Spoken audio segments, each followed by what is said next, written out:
안녕하세요, 프리톡입니다. 자, 연말 분위기가 예전만큼 나지 않는다고 하지만 저는 이곳에만 가면 연말 분위기가 제대로 느껴지더라고요. 바로 백화점입니다. 백화점은 연말 되면 연말 장식을 화려하게 하면서 그 백화점의 모습을 딱 대중에게 각인시키고 있는데요. 자, 그 어느 곳보다도 화려하게 또 조명을 감싸면서 그 경쟁의 중심지에 있는 지역이 있습니다. 바로 명동이죠. 명동은 신세계백화점 본점과 롯데백화점 본점이 같이 있기 때문에 비교도 한눈에 되는데요. 특히나 신세계백화점은 올해 아주 화려한 조명으로 많은 사람들에게 관심을 끌고 있다고 합니다. 자, 그런데 이 화려한 신세계의 모습과 상대적으로 비교가 되는 것 같은 잔잔한 모습의 롯데백화점을 보면은 지금 유통업계의 강자가 바뀌고 있는 듯한 느낌이 들기도 합니다.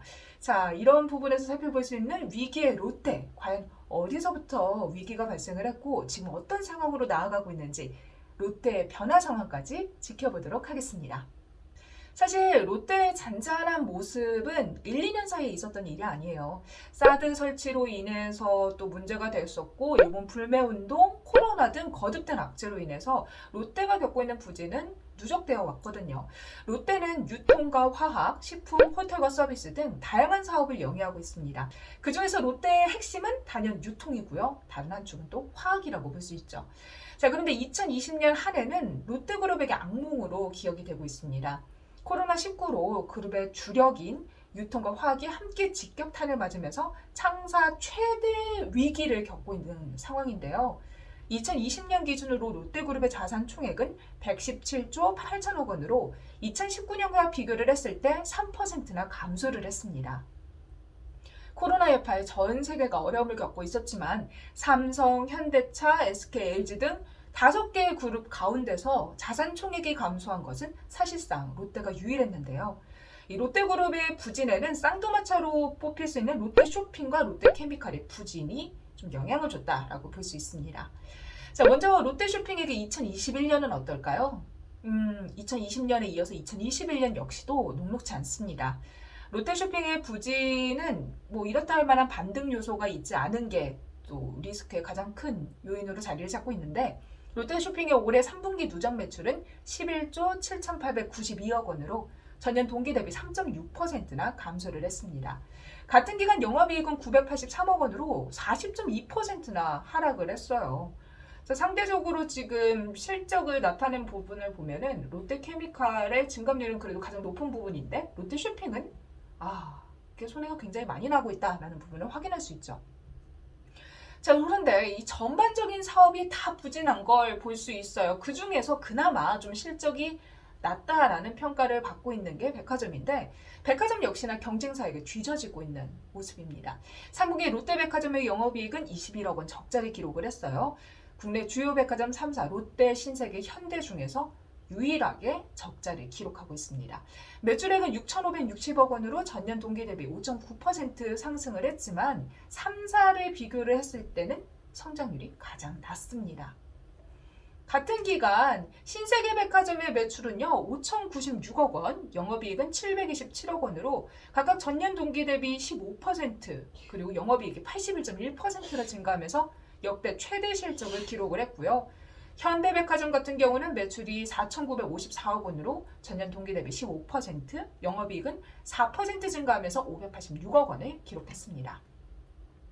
자, 백화점 사업 부분도 경쟁사에 비해서 이렇다 할 만한 실적을 내지 못하고 있지만 오프라인 매장 중심의 마트 사업부의 부진도 계속해서 이어지고 있습니다. 지난 2020년에는 매장을 폐점하는 전략을 세웠었는데요.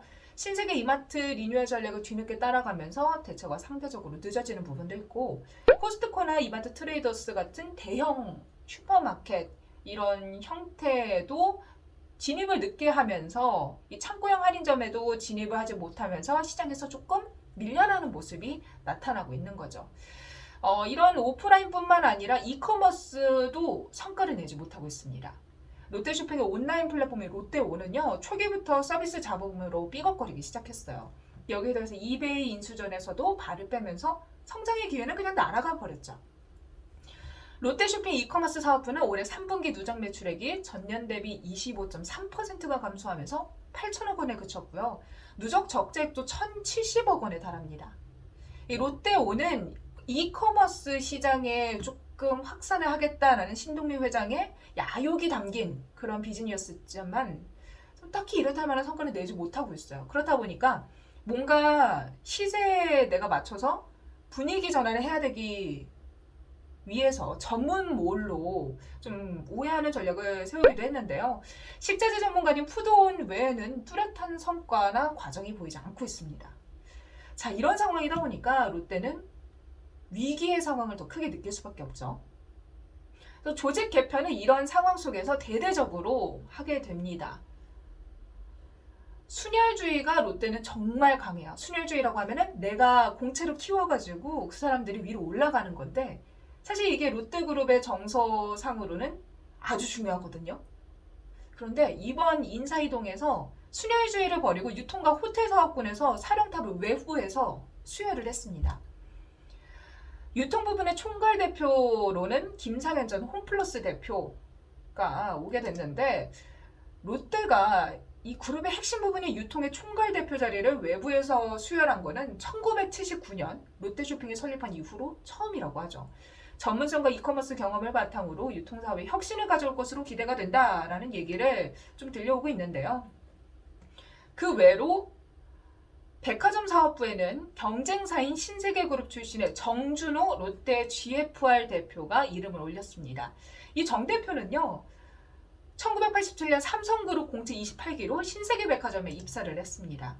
신세계맨이에요. 신세계백화점 이탈리아 지사장을 보냈고 신세계 인터내셔널 해외 패션 본부장, 신세계 조선호텔 면세사업부장 등을 거치면서 지금 이렇게 2019년부터 롯데 GFR 대표이사를 맡게 됐는데요.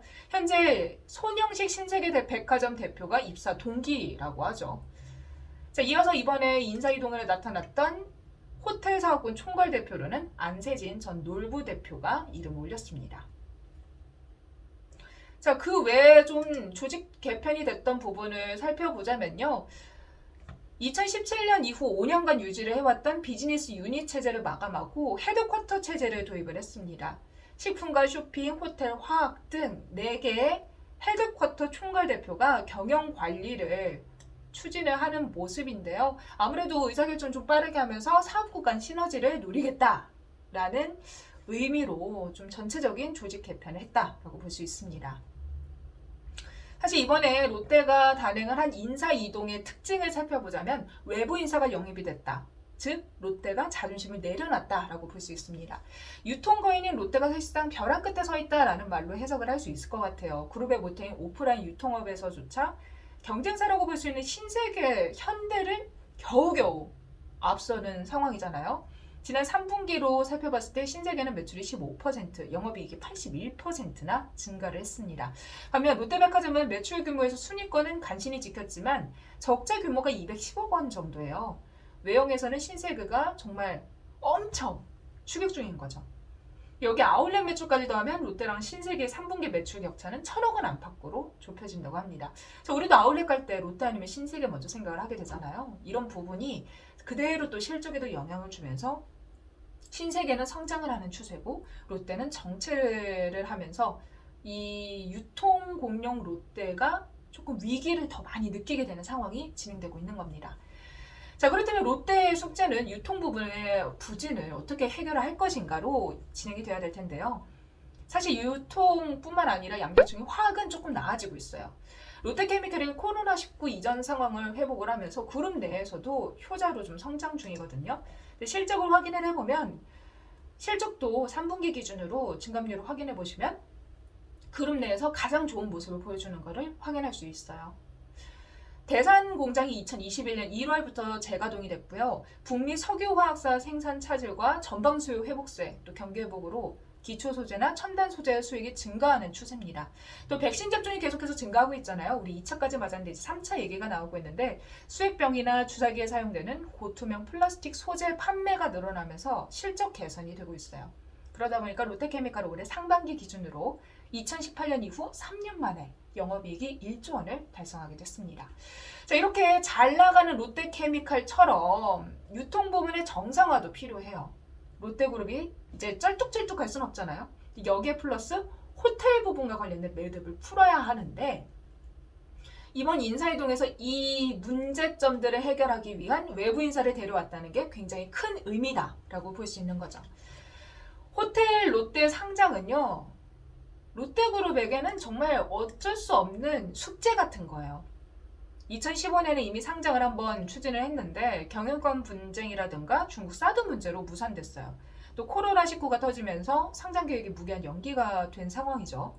롯데호텔 상장 좀 추진하겠다라는 의지로 외부 인사를 유입한 거다라고 볼 수 있는데 그렇다면 이 안세진 전 놀부 대표이사가 이걸 해결해 줄 수 있을까? 이 안세진 전 놀부 대표는요. 호텔 경험이 없어요. 하지만 재무구조 이런 사업 전략에는 능하다는 평가를 좀 받고 있습니다. 호텔 롯데의 실적을 좀 확인을 해보면 올해 3분기 누적 매출액이 3조 1624억 원으로 전년 대비 12.4% 늘었고요. 영업이익은 전년 적자로 4,632억 원을 기록을 했는데 그거보다 적자폭이 좀 줄었어요. 2,476억 원으로. 근데 여전히 적자 기조를 보이고 있어서 수익성 개선은 좀 빠르게 해결이 돼야 될 것 같습니다. 왜냐면 이게 호텔 롯데 상장에 가장 중요한 비중을 차지하고 있는 게 면세사업부거든요. 거의 기업 내 80% 비중을 차지하고 있어서 호텔 롯데가 상장이 되려면 기업의 가치가 제대로 평가를 받아야 되는데 면세사업 부분이 회복이 되어야 실적이 개선이 되고 그거를 기반으로 상장을 추진할 거 아니에요. 근데 이 부분을 어떻게 해결할지 좀 지켜볼 필요가 있습니다. 근데 면세사업부가 좀 회복을 하는데 아무래도 가장 큰 리스크는 코로나죠. 이번에 오미크론 관련해서 변이 바이러스가 나왔고 또 다음에 또 나오면은 그거 관련해서 위드 코로나가 또 영향을 받으면서 리스크가 커질 거고 이런 부분들을 롯데는 어떻게 해결을 할지 좀 지켜봐야 된다라는 건데 이런 변이 바이러스 출현뿐만 아니라 면세 사업에 가장 큰 영향을 미치는 브랜드와 관련된 리스크도 있습니다. 루이비통이 신의 면세점 철수 계획을 밝힌 건데 2020년 6월에 영국의 면세 유통 전문지 무디 데이비드 리포트에 따르면 루이비통이 한국 시내 면세점 매장을 순차적으로 철수할 예정이다 라고 밝혔다고 합니다. 루이비통은 중국 하이난 면세점에 루이비통 매장을 오픈할 계획이래요. 근데 이게 왜 문제가 되냐면 중국 하이난하고 우리나라하고 그래도 가깝잖아요. 그러니까 우리나라에 안 가고 그쪽으로 간다라는 거죠. 그럼 매장이 국내에 있는 시내 면세점을 순차적으로 철수한다면 국내 가장 많은 시내 면세점을 보유하고 있는 롯데 면세점이 다른 매장보다, 다른 회사보다 타격이 클 수밖에 없겠죠. 루이비통이 입점하고 있는 시내 면세점이 7개가 되는데 그중에서 롯데 면세점은 본점, 롯데월드타워, 부산, 제주 4곳을 보유하고 있습니다. 자, 앞으로 롯데그룹이 이 위기를 어떻게 벗어날지 우리가 지켜보려면 앞서서 인사를 단행을 한 3인방의 행보를 주목을 해봐야 될 것 같아요. 첫 번째로 코로나가 만들어놓은 언택트 유통시장에서 오프라인 중심의 롯데가 어떻게 적응하고 또 성과를 낼지 그게 중요한데 롯데그룹의 행보를 좀 지켜보자면 현재 이 신동빈 롯데그룹 회장과 정현진 신세계그룹 부회장의 전략이 좀 대조적이에요. 롯데마트는 전문점 역량을 강화하면서 좀 뭔가 스페셜한 이미지를 준다면 이마트는 축소하고 철수하는데 외형을 줄이고 있거든요. 이런 부분들이 어떻게 전략을 진행하게 될지 그리고 실질적으로 실적에 영향을 미치게 될지 우리가 체크를 해봐야 될 것 같습니다. 자, 두 번째로 이 백화점 사업 부분은 어떻게 해결할지도 중요한데요. 주력 점포 리뉴얼이 롯데 같은 경우는 계속 미뤄지고 있어요. 시장의 흐름에 올라타지 못하면서 백화점 사업부가 좀 이런 부분이 실적이 감소되는 부분에도 영향을 주고 있거든요. 그러니까 리뉴얼은 어떤 방향으로 하고 어떤 속도로 일어나갈지 이걸 우리가 좀 체크를 해봐야 됩니다. 신세계 인터내셔널에서 근무할 당시 몽클레르, 크롬하츠, 어그 등 해외 명품 패션 브랜드 판권을 국내로 들여오는데 주도적인 역할을 한 사람이 바로 이분이에요. 이분이 이제 사령탑을 맡았으니까 앞으로 최근 MZ세대 중심의 명품 수요가 계속해서 증가하고 있는 상황 속에서 효자 노릇을 하고 있는 명품 시장을 어떻게 키워나가고 롯데백화점에 접목시키면서 차별화를 이룰지 이걸 좀 지켜볼 필요가 있다라는 생각이 드네요. 자, 이어서 세 번째로 중요한 건 신사업과 경영 전략 등에 대한 전문성을 바탕으로 이 안세진 대표가 호텔 사업권의 브랜드를 어떻게 강화해 나갈지, 기업 가치를 개선해 나갈지, 구체적으로 호텔 상장 작업을 완료할지 지켜봐야 될 것 같습니다. 결국 롯데그룹의 위기 탈출 이 세 가지 3인방에 의해서 해결이 될 것 같다라고 생각을 할 수밖에 없을 것 같은데요. 과연 롯데는 이번 위기를 잘 탈출해 나갈 수 있을까요?